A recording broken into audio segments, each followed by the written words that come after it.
welcome to episode 7 of the Ghastly Media Podcast. I'm your host, Carlos Orfeo Ortiz, and joining me tonight we have Gamer, Tim, hey, what's up? Truns, Hi. and our guest for this evening, Angel. I like hugs. Yay! Okay, so tonight we will be going over a list of 5 topics, starting with the Silent Hills cancellation. Gamer, why don't you get us started with that?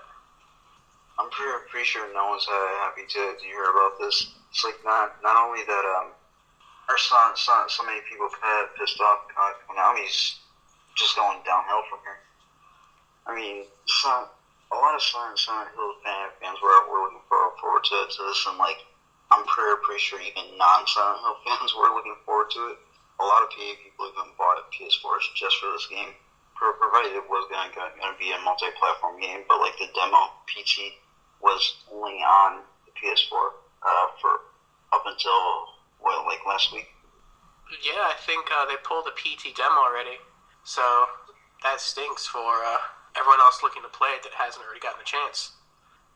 What do you think, Truns? Same sentiments as Gamer. It's terrible. Tragedy. It's a conspiracy.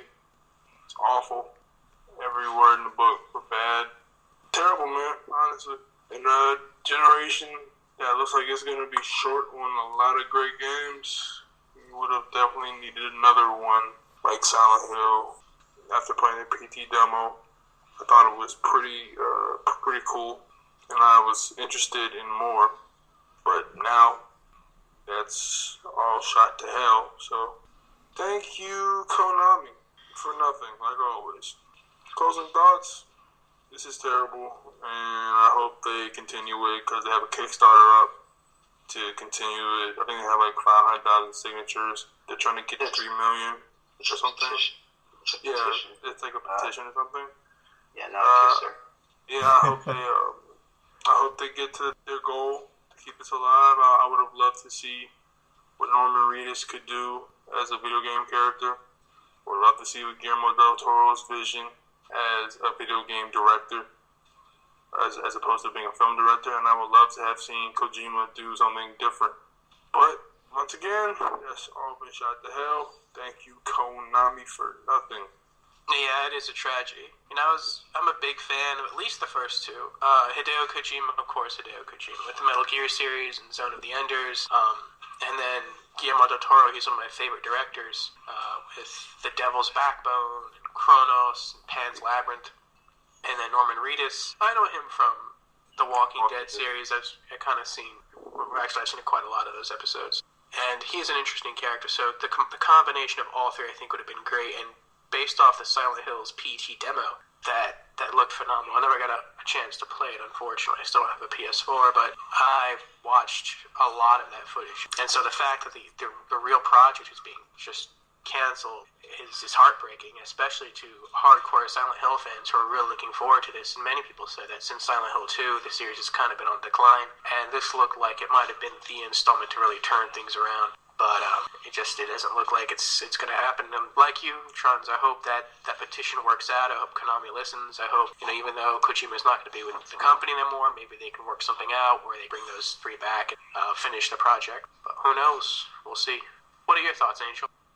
It's going to be one of the greatest horror games ever. And knowing I did that, I fucking hate them. I love playing horror games. I love watching horror. And I love watching anime horror. I love scaring myself. So I'm really, really sad right now. Yes, it is a shame. Jin? I'm sorry, Tim? Me, I don't really care about the game. I mean, I'm sure there's tons of people out there who love Norman Reedus and they love Silent Hill, but I love Boondock Saints, not Silent Hill, so that's my opinion on it. Okay. Well, our next topic we have up are the broken games released so far this generation. There's been, unfortunately, quite a few. Why don't you tell us about some of your thoughts on that, Jin? Well, in the beginning they had pretty much seemed like every single game they released that was like a AAA game was broken for some reason, and I think part of that was they were rushing to get all these games out, so we want to get these games out and we want to, do this and we want to do that, but they either didn't have the time or they didn't care.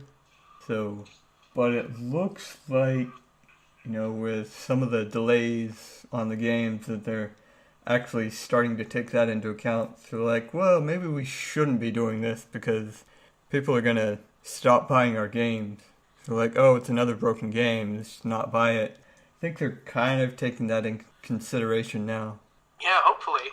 I mean, we've seen games come out like Halo, the Master Chief Collection, which even after it's been out for more than half a year, it's still having online connectivity issues, even with the recent announcement that they had to cancel the first official tournament due to those issues. That's just crazy to me. And then you have other games such as Drive Club, where the social features weren't functioning properly, Battlefield 4 that had online issues at the gate, and I've even heard that games like Assassin's Creed Unity and Call of Duty, the latest Call of Duty, were having online issues.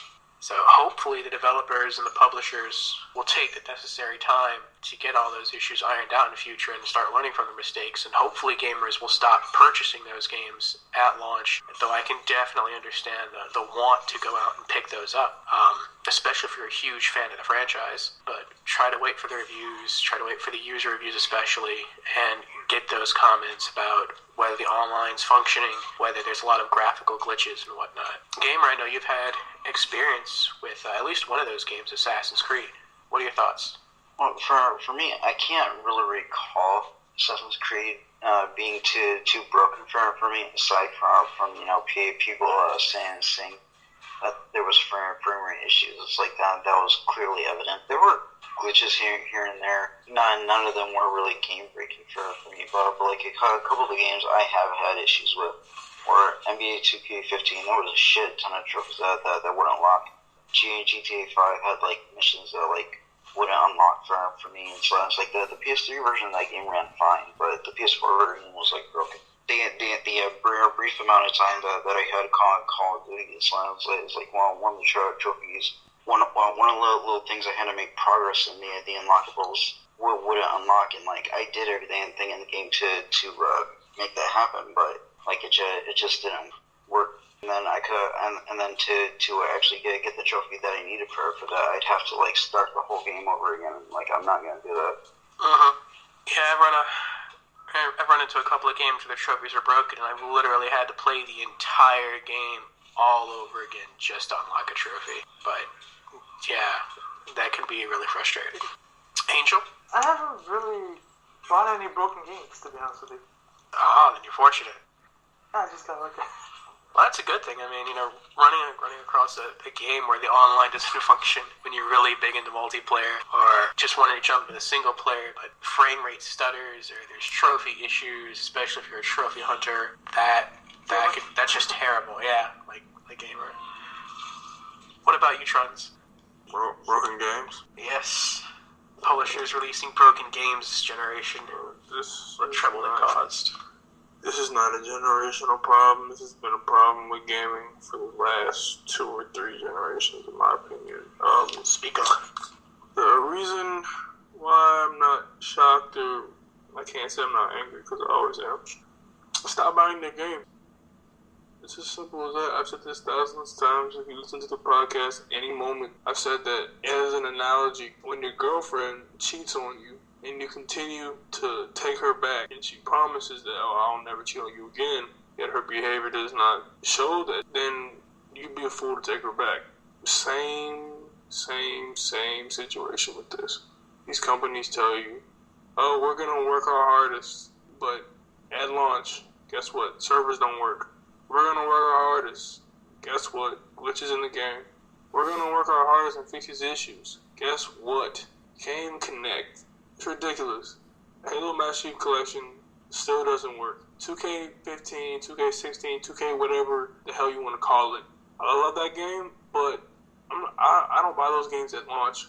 I refuse. I refuse to buy games at launch now because the stigma of a launch title now, or not even just launch title, but just the launch of a game is so soiled by issues. Companies don't take long enough to work on their game. This isn't just a generational issue for right now. This has been going on in gaming for years now, ever since the start of gaming probably. But it's worsened because people in this generation, the young gamers growing up and even the older gamers have stopped caring, and they're more about, I don't really care, man, as long as I can have fun on it sometimes. It doesn't matter to me as long as I can buy it and play it. But the thing is, though, you can't buy it or play it when it's not working, and they could have fixed it by taking an extra month, delaying it 2 months. So, that's why I'm not angry when games like Uncharted are delayed for an entire year, because you know what? I'm going to bet that those type of studios are going to take pride and integrity in their gaming and have some dignity instead of just trying to rape the customer and say, oh, I'm going to get my money regardless. I don't care what happened to this game. And then you see the effects of the negative.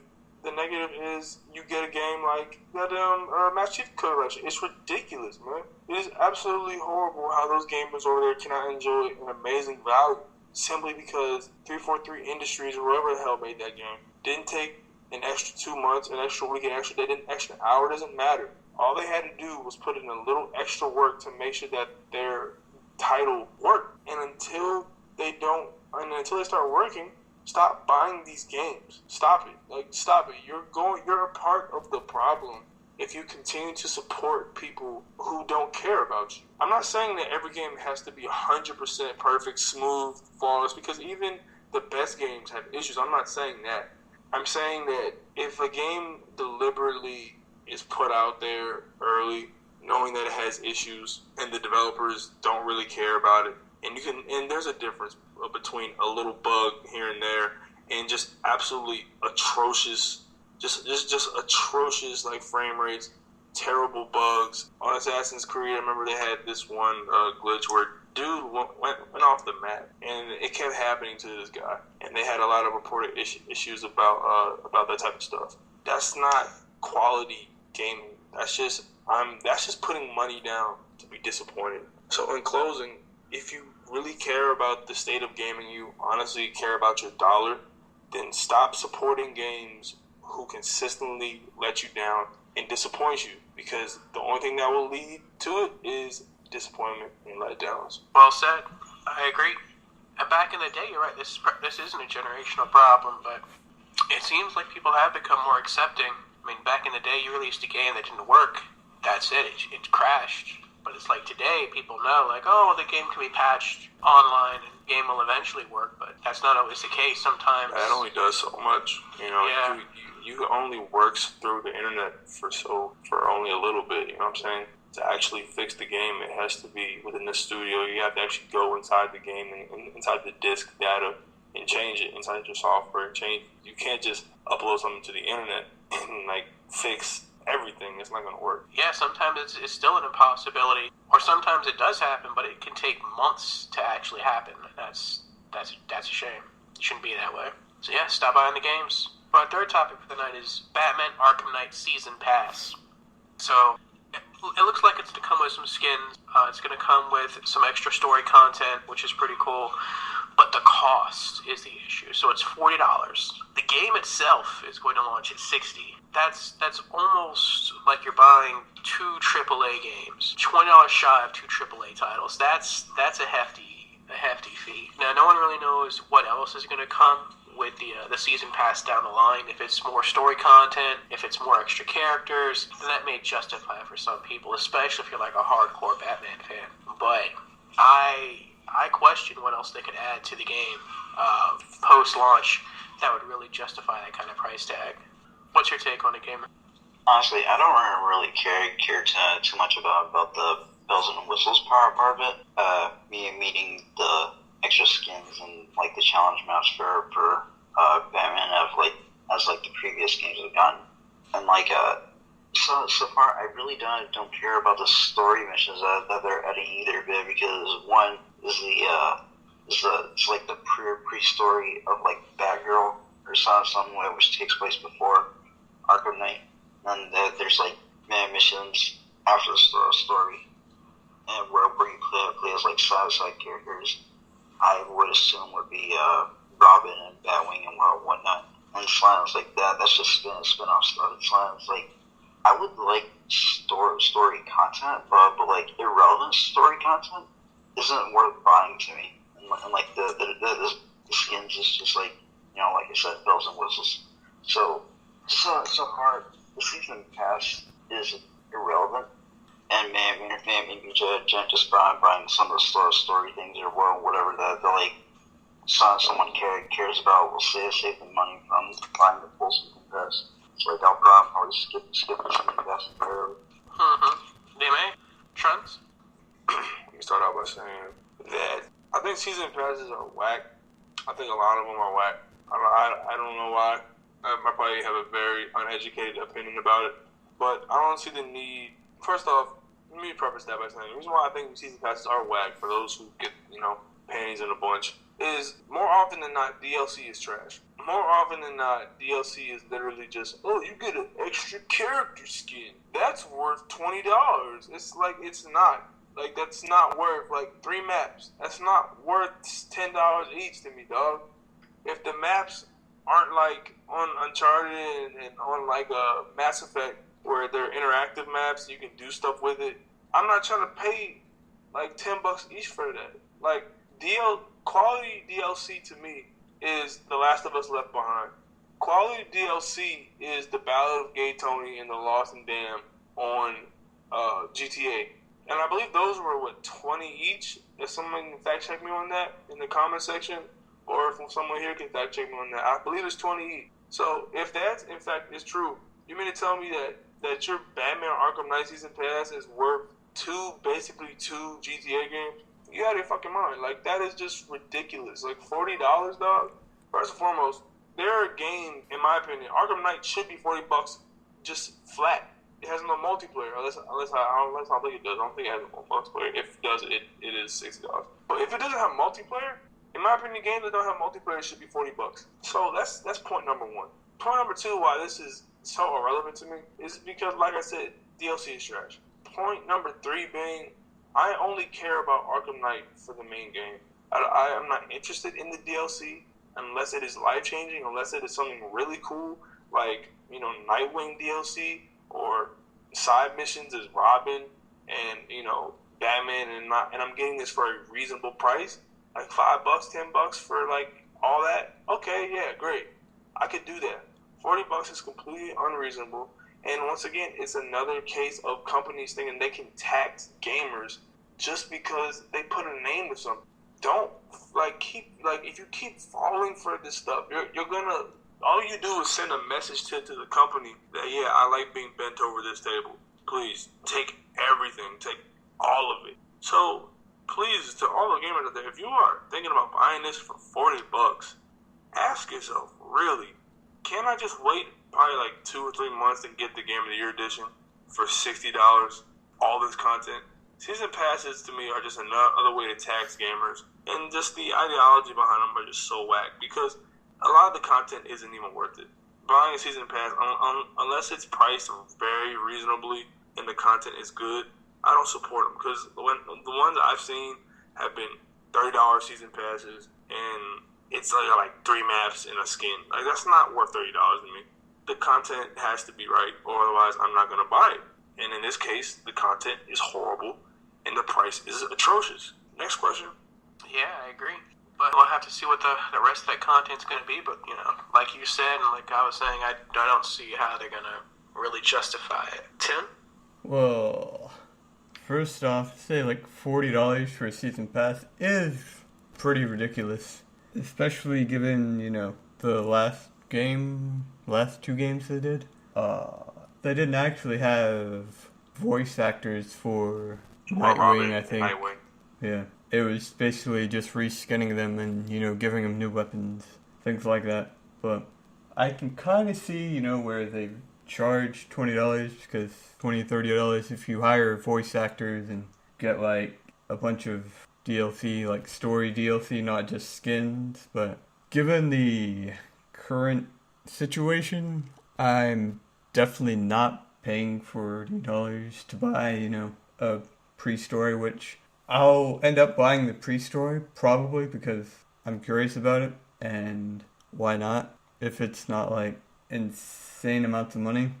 but also just season passes in general. Like, I was going over one or two games, and I was looking at, they had season passes and they'd already been out for like a year or two, and the DLC that they had, actually, it would cost less for you to buy all the DLC like all at once than it would be to actually buy the season pass. So unless it's a game like Killzone and they give you all this stuff for free, I mean, the maps themselves are free, and I think there's a few other things are free, but I mean, I could actually justify buying a season pass for that, but I don't really have I have no reason to, since they added the Valor system and you can literally just get the stuff in game while you're playing the game and get credits, and then you spend those credits on random DLC.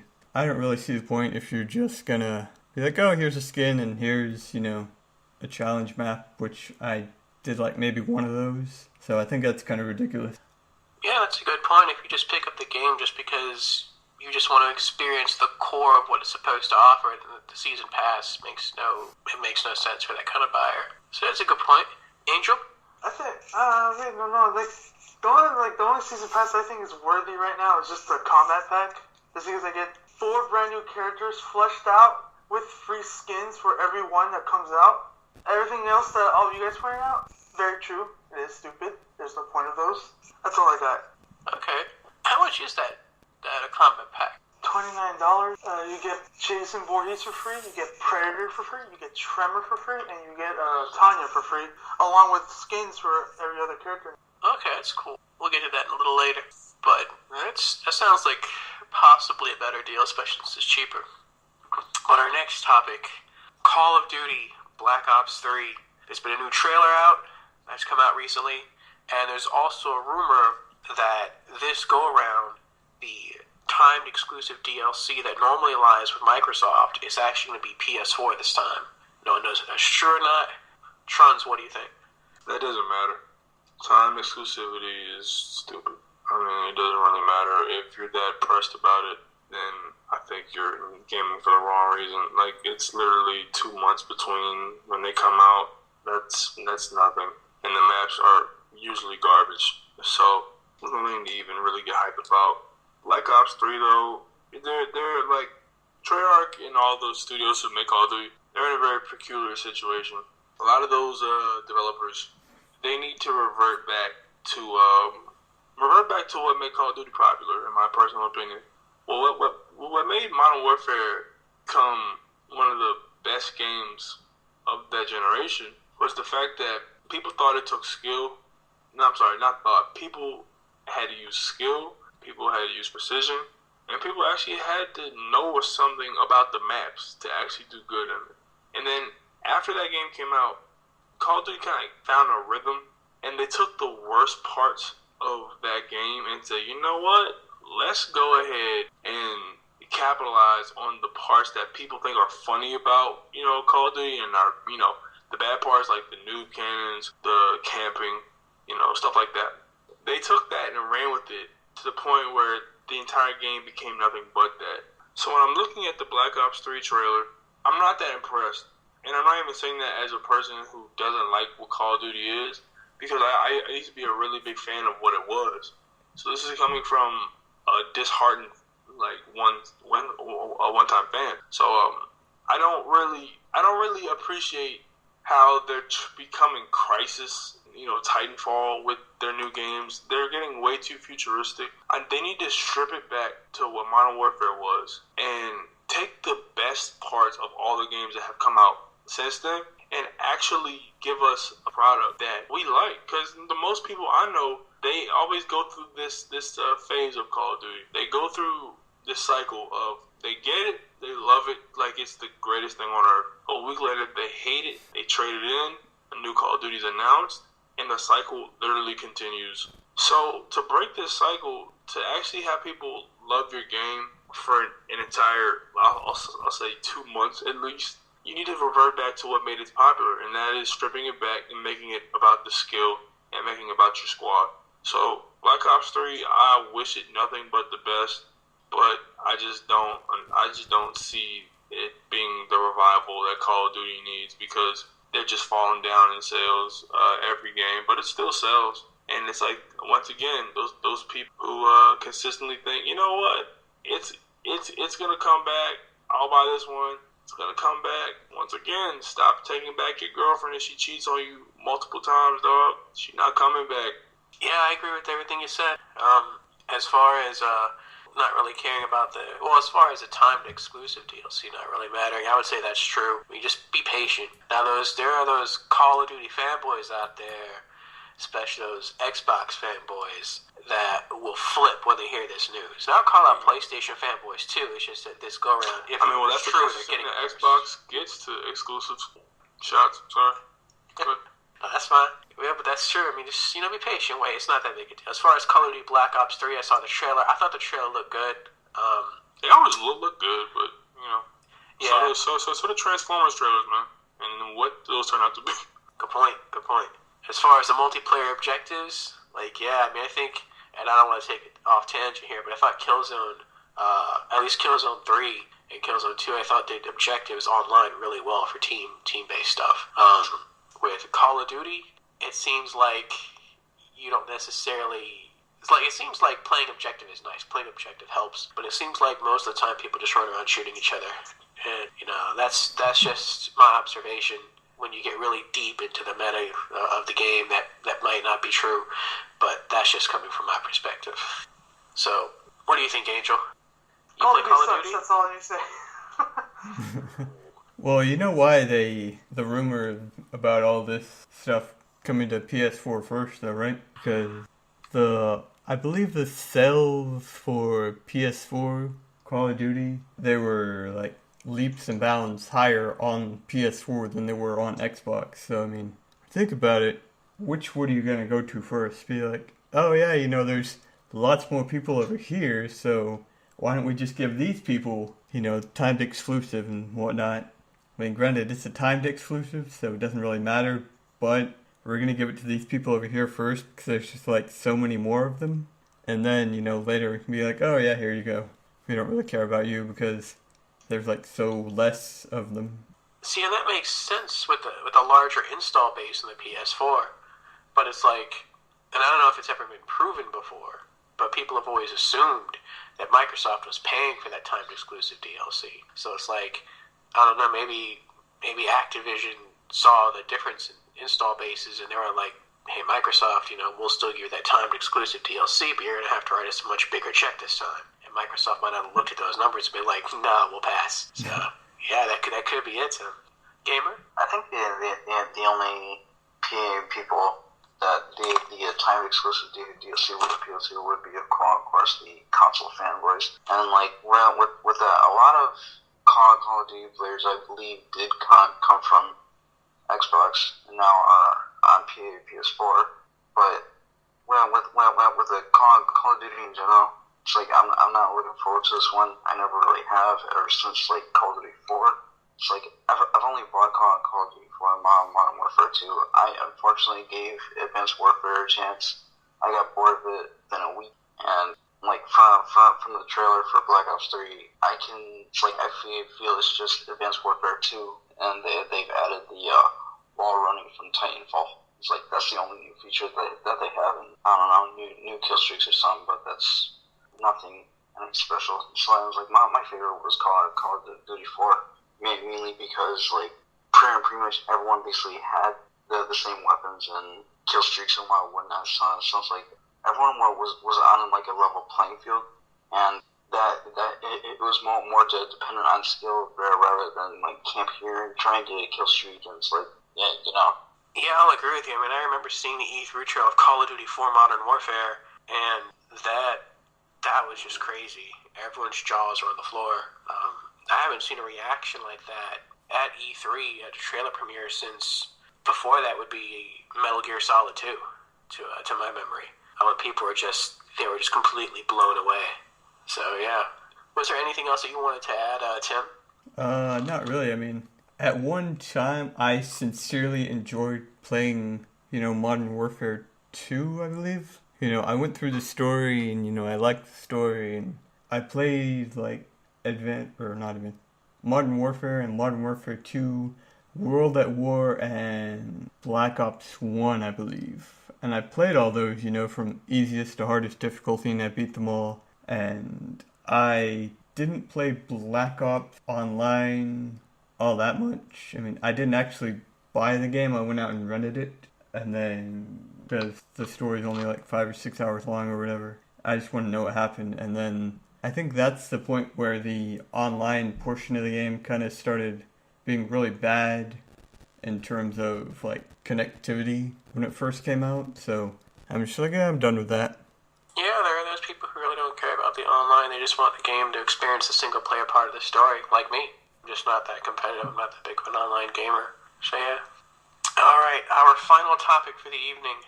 Mortal Kombat X, the big game of the month. Angel, tell us of your experience. So far I've been playing, it is harder than Mortal Kombat 9 from learning curves. The online was pretty bad, but they fixed it with a day patch, and it's better than Mortal Kombat 9. It's the same online as Injustice. Story mode, way better than MK9. Every character feels good. You have the variations, so if you try out the character, you don't like this variation, you can try out another one. A lot of people have been doing a lot of crazy shit, and they're releasing awesome DLC characters like the Predator. Who doesn't want to play as the Predator? Come on.